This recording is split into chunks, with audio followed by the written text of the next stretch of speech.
Bienvenue chez Toony, vous êtes dans l'épisode 3 des bateaux fantômes. C'est justement une série de vidéos que j'ai créée qui consiste à parler des bateaux fantômes. C'est des bateaux qui sont retrouvés parfois des dizaines d'années plus tard en mer, et même que ces bateaux peuvent faire plus de 100 mètres de long. Et on arrive quand même à les perdre. Un jour j'étais tombé sur un article de journal qui disait qu'un bateau fantôme, totalement vide, fonçait sur les côtes françaises. Et c'est de là que vient cette série de vidéos. Bienvenue dans cet épisode 3. Embarquons maintenant en mer pour décrypter quelques histoires de bateaux fantômes. L'Octavius. On est au XVIIIe siècle à l'ouest du Groenland. Un baleinier passe dans le coin par hasard et tombe sur un énorme navire abandonné. C'est l'Octavius. 5 hommes montent à bord pour vérifier ce qui s'y passe. Ils ont vu ce truc-là, ils se sont dit mais c'est pas normal. Et c'est à ce moment précis qu'ils vont découvrir une scène qui fait froid dans le dos. Les 28 hommes d'équipage de l'Octavius sont sous le pont, tous congelés, en parfait état de conservation. Le groupe qui a accosté le navire se dirige ensuite vers la cabine du capitaine. Il découvre également le capitaine de l'Octavius, toujours à table avec son stylo dans la main, comme s'il avait été gelé instantanément.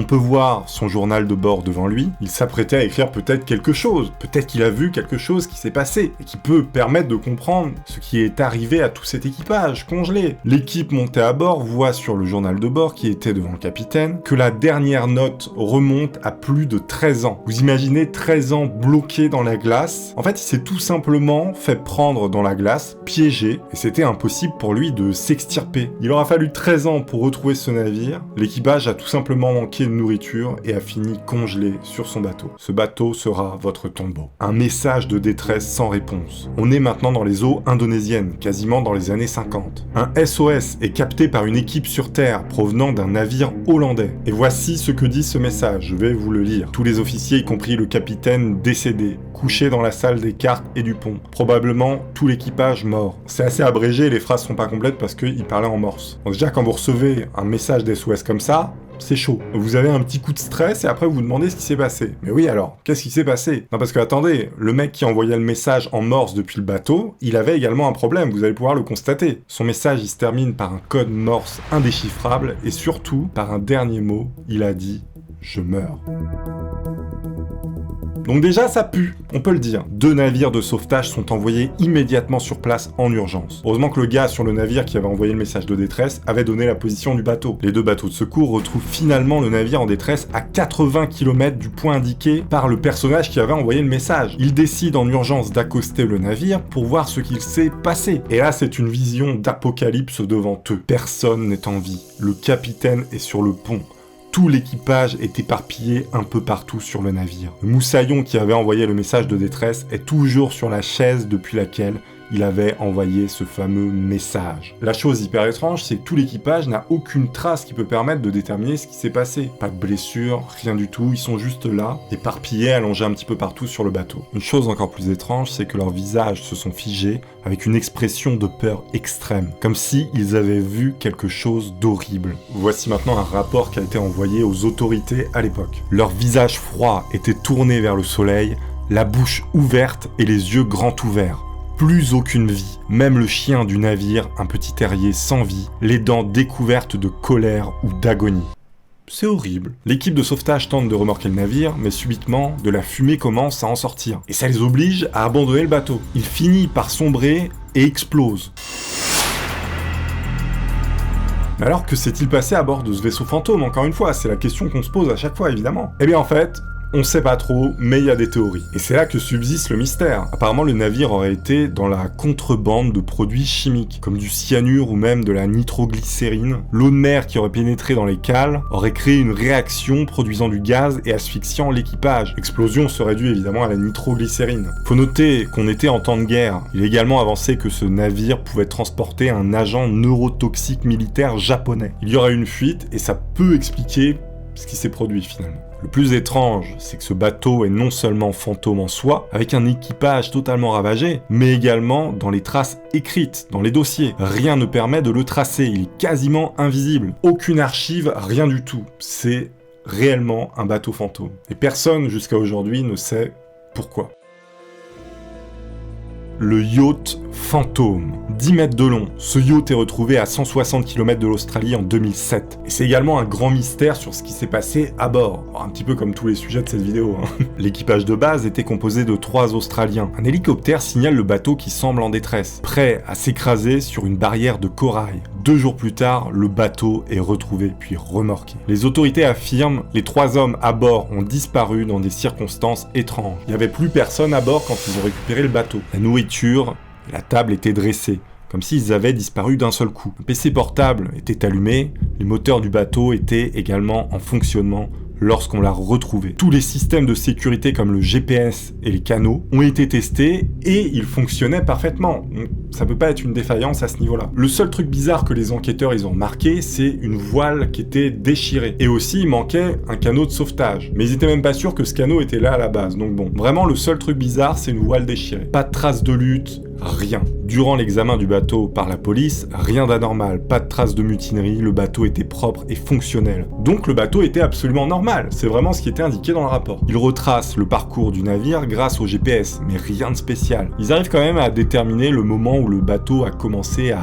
dériver. En fait, à bord, il y avait des caméras, et puis les mecs se sont filmés. Les enquêteurs, ils se pressent donc pour regarder ces vidéos. Peut-être qu'il va y avoir une solution dessus. Eh bien moi je vais vous dire ce qu'on a vu sur ces caméras. Un poulpe de 200 mètres de haut, non ça c'est pas vrai. On peut voir un homme à la barre, un autre qui pêche, on aperçoit une longue corde blanche qui est traînée derrière le bateau, et les moteurs sont à l'arrêt. Grâce à ces films, en fait, ils peuvent déterminer l'emplacement exact, grâce aux îles qu'il y avait autour, le moment où ils ont filmé, donc pour savoir quand est-ce que ça s'est produit. Personne ne porte de gilet de sauvetage, malgré une mer agitée. Des avions à vision infrarouge sont déployés pour les retrouver, et tout un arsenal de bateaux, mais ils ne les retrouvent pas. En fait, il y a une conclusion théorique qui a été faite sur cette histoire. En gros, ils disent que dans la zone où il y avait les vagues, l'un d'entre eux serait tombé à l'eau, les autres en voulant l'aider seraient tombés également, mais ils n'avaient pas éteint le moteur, du coup le bateau est parti, les 3 étaient dans la mer, et ils se sont retrouvés seuls au milieu de l'océan. Je pense que ça doit être un des pires trucs au monde. Tu vois ton bateau qui part, toi t'es au milieu, il y a des requins là-bas. Il y a quelques autres théories, mais on n'a jamais vraiment su ce qui s'était passé. Les caméras n'ont rien donné, l'enquête a montré qu'il n'y avait pas eu de bagarre, ça reste un mystère.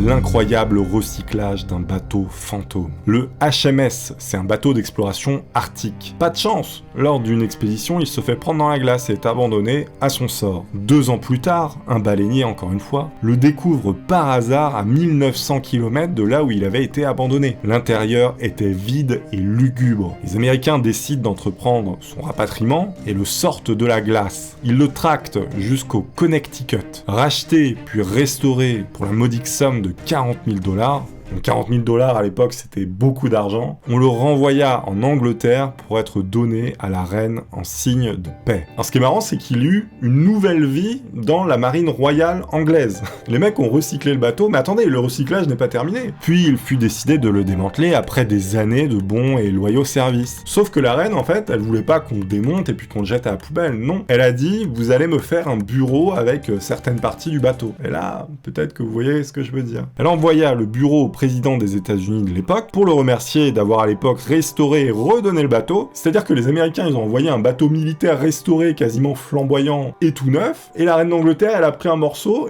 et elle a envoyé un bureau.